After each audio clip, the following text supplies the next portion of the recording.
दिल्ली के पूर्व सीएम और पूर्व विधायक केजरीवाल की आगे की राह क्या होगी? क्या पंजाब में भगवंत मान सरकार पर कोई खतरा मंडरा रहा है? दिल्ली का अगला मुख्यमंत्री कौन होगा? मोदी शाह ने किसका नाम कर दिया फाइनल? दिल्ली में किसकी बनेगी सरकार की अटकलें जैसे ही नतीजे आने के साथ खत्म हुई तो सियासी मोहल्लों में बातें होने लगी कि आखिर कौन बनेगा दिल्ली का मुख्यमंत्री। दिल्ली सीएम के चेहरे को लेकर मोदी शाह की बैठक हो चुकी है। करीब 8 नेताओं का नाम इस लिस्ट में है, लेकिन फाइनल मुहर किसके नाम पर लगेगी ये तो मोदी शपथ ग्रहण के वक्त ही बताते हैं।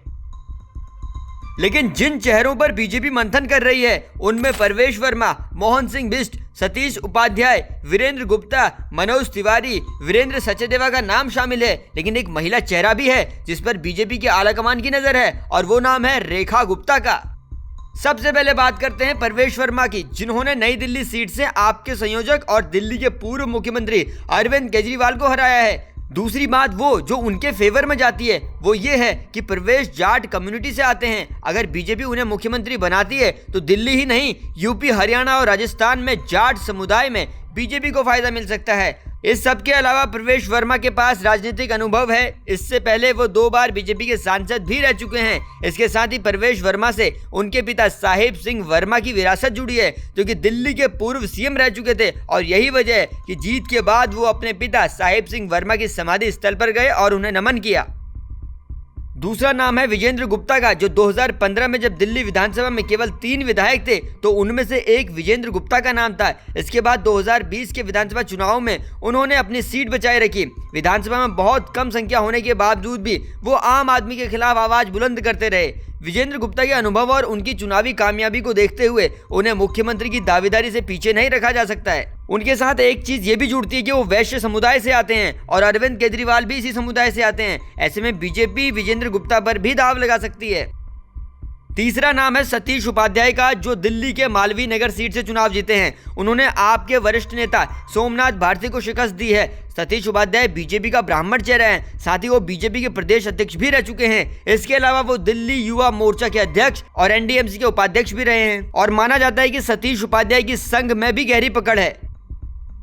चौथा नाम है आशीष सूद का, जो दिल्ली के सीएम बन सकते हैं। आशीष दिल्ली में बीजेपी का बड़ा पंजाबी चेहरा है। जनकपुरी से विधायक चुने गए हैं, वो पार्षद भी रह चुके हैं। पार्टी उन्हें कई और बड़ी जिम्मेदारियां भी दे चुकी हैं। आशीष के केंद्रीय नेताओं से बड़े अच्छे रिश्ते माने जाते हैं, यानी बीजेपी के अंदर इनका एक कद भी है।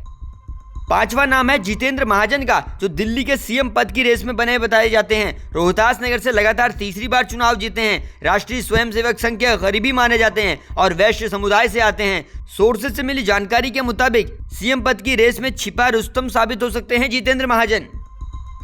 दिल्ली में केजरीवाल की सरकार जाने का नुकसान आम आदमी पार्टी की पंजाब सरकार को हो सकता है, क्योंकि पार्टी के तमाम वो बड़े नेता जो ब्रांड थे वो सभी अपनी सीट हार चुके हैं। केजरीवाल, सिसोदिया, सौरभ भारद्वाज, सत्येंद्र जैन सब बस आतिशी और गोपाल राय अपनी सीट बचाने पाए हैं। यानी पंजाब सरकार के विधायकों में टूट हो सकती है, क्योंकि जाहिर है केजरीवाल की बात अब वो सुनने में आनाकानी जरूर करेंगे। जो विधायक पहले आला कमान के सामने खामोश रहते थे अब मुश्किल होगा, इसलिए पंजाब में टूट फूट होने की आशंकाएं बनी हुई है।